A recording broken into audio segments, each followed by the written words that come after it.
I get up for us. You start coughing anywhere you go. Welcome back to tonight's final quarterfinal game of the UK HealthCare KHSAA Boys Sweet 16. The winners are the Great Crossing Warhawks, head coach Steve Page, student athletes Vince Dawson, Gage Richardson, and Malachi Marino. Coach, just a few words, and then we won't keep you long. All right, sounds good. I thought we did a tremendous job again tonight defending. I know Cooper's known for how well they defend, but I thought they're good on defense as well. But I thought we matched that, this evening the way we defended, handled the ball. Game seemed like it took 6 weeks. I kept looking at the clock, going, "Is this thing about over?" And then I guess it's an hour and 40 minutes in, but seemed like a slow-paced game. Obviously, we lost, our starting point guard this evening. Probably questionable for the rest of the tournament, but that's okay. Kids gutted it out and found a way to win. It was kind of funny. It was probably the 13-point game. The way we were defending probably was a little bit more than 13, but when you're playing in state tournament, it felt like it was less than that throughout. So, but proud of my kids the way they played, and we were able to finish 1-0 again today. So that's always our goal. What is LJ's status and who's next man up for you guys? You saw him on the court. So, we play 7 most of the time. So, we may be down to 6, in our rotation. Gage and Trey kind of shared that responsibility today. I would say LJ's really, really questionable, for tomorrow. I'd be surprised, honestly, if he does play. But yes. Yeah, to the best of my knowledge, it was ankle. I hadn't had a chance to really talk to the trainer, but I believe it was an ankle. Right here. Vince, you had 20 points. They cut the lead to 4, and you got the tip in and 4 more points right after that. Can you talk about how key that was? I mean, Malachi pulls a lot of people to him every time, so it just opened up, and it was a big spot, a big possession for us. So, yeah. Right here. And Vince, you obviously know Malachi's rebounding ability, but 11 for you tonight. You average about 5 a game on the season. How much did you maybe put precedent on just attacking the glass? I mean, postseason, it's always important to get extra rebounds, get as many possessions as you can. So it's really an emphasis in postseason games. Coach, thoughts on the matchup with Montgomery? You played in the second game of the season. I don't know if you had all your guys. They had some guys missing. They've got Reed now. Thoughts on that one? Yeah, I don't think Fonz played that night, and obviously Reed didn't play that night. You can't take a thing out of what happened. It was the second game of the season. Obviously, we lost a point guard midseason, and the guy that replaced him may not be there tomorrow. So we'll be a different team. Obviously, there'll be a different team, on this setting. We like our chances, no matter who's going to put our uniform on tomorrow to play. Coach Mays does a good job over there, and they're shooting the ball really well from what I've seen so far in the tournament. So we're going to have to defend the 3-point line, and do a good job there and do a good job guarding, Caden. Malachi, this says you drew 8 fouls. It seemed like double that. But when you're in a game like this where it's slow, kind of grind it out, just how important is that to kind of keep up with them, just going at you, face guarding you, playing through that physicality? I think just with how much attention I'm able to draw to myself, I kind of just to make myself a big target so it opens it up for the rest of my teammates. Like Vince said, it kind of just open it up in the middle, and I take up a lot of space, being 7-1. So anytime they all come to me, it opens it up for everybody else. Here. For Gage or anybody else. So once LJ went out and the offense stalled a little bit at the end of the second quarter, how did you guys settle down and figure out a new way to get going? We just kind of saw that they were in a 2-3 zone, and I mean the time was running down, so I just thought, we should just wait for the best shot we can, and we got the shot that we wanted. But I know Vince is gonna hit that most of the time, for real. So, Be a final question there on the end.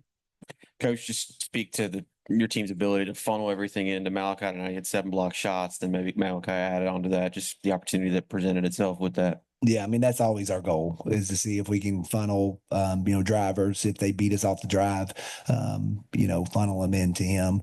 We always look again. That's what I mentioned it last night. I always look for somebody that he can guard and get that middle. I know Montgomery County will be a little bit tougher for us.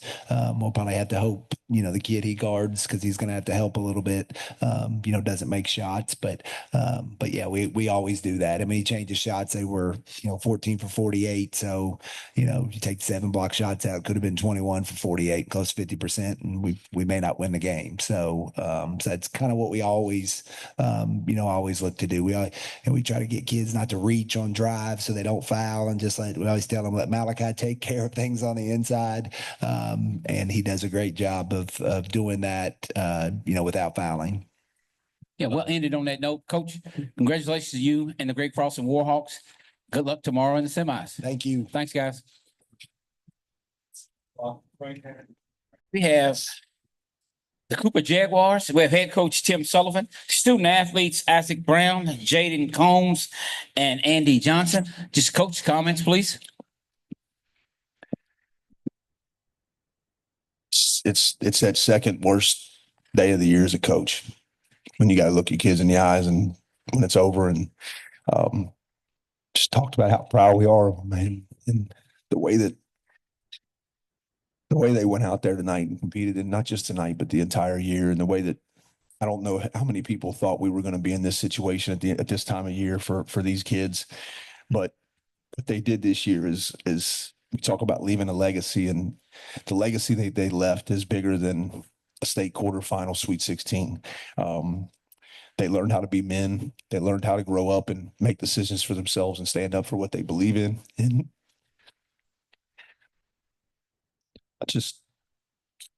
hats off to Great Crossing, man. God, they're good.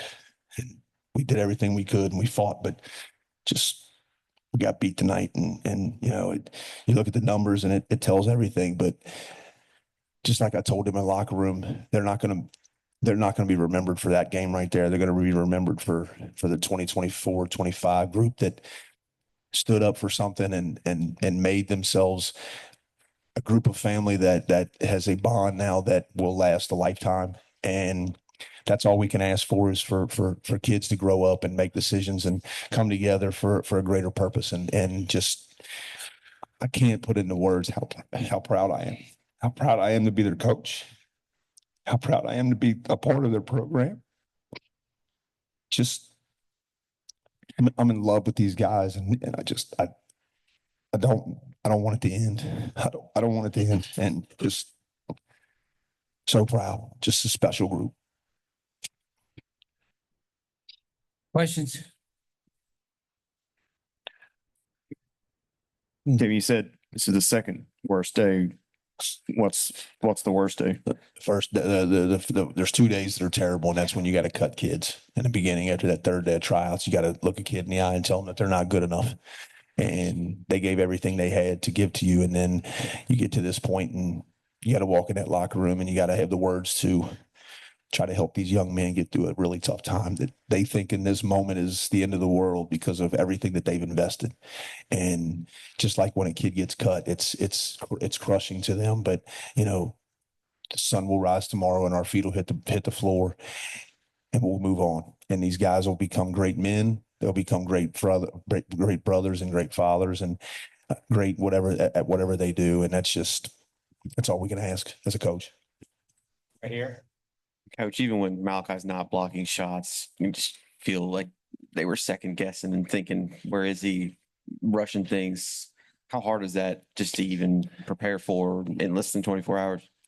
It's we can talk about it, but our kids are fearless, and we tried to, we talked about playing smart and tried to be, but let's face it, you can't mimic and you can't show that at any level. If you had a week to prepare for that, I don't know if you can really prepare for that, because he's just so long and he's so good at his timing, and he's always roaming.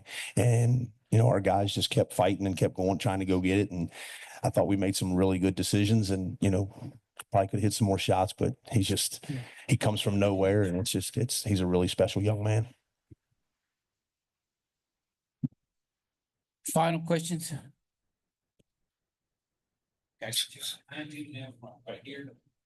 Coach, the elephant in the room, obviously, what's the future hold for you here? It's, right now, I'll stop you right there. We're going to talk about the game. Yeah. That's played on the floor.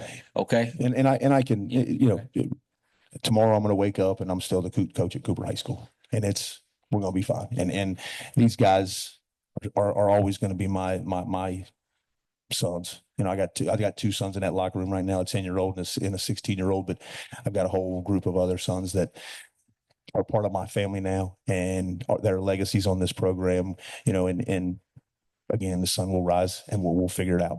So. Yeah, like no matter what happens at the end of the day, like we're all family no matter what. Everywhere he goes, we're gonna follow him. Doesn't really matter where he's going. If he stays, if he goes, we're gonna be around him. And I just want everybody to know, like, I got you. We lost tonight, but like the fight in this group and the togetherness and just like the family in this group is just like second to none, and it's special. I just want everybody to know, like we lost, but like we're probably the biggest family that you guys know, and we just understand how to like communicate, and we just all love each other. Yeah, I can add to that.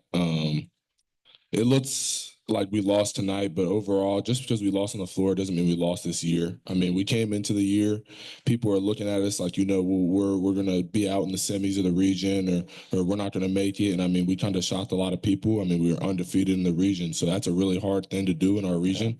And I feel like coming into this year, people were underplaying us, and we kind of took that as a chip on our shoulder. And I mean, just because we lost tonight, we played a really good team. I mean, stuff happens, sun will rise tomorrow. So I feel like we worked really hard all year, and I mean, we got to where we wanted to get, and we defied what people thought we were going to do. So I feel like at the end of the day, we won, and we're going to wake up tomorrow and understand that what we did for this school, this program, and all these people that are around it and the community was a good thing overall. So. Yeah. And on that note, we'll end it. Congratulations to the Cooper Jaguars and Coach Sullivan on a great season. Thanks, guys. Thank you guys so much.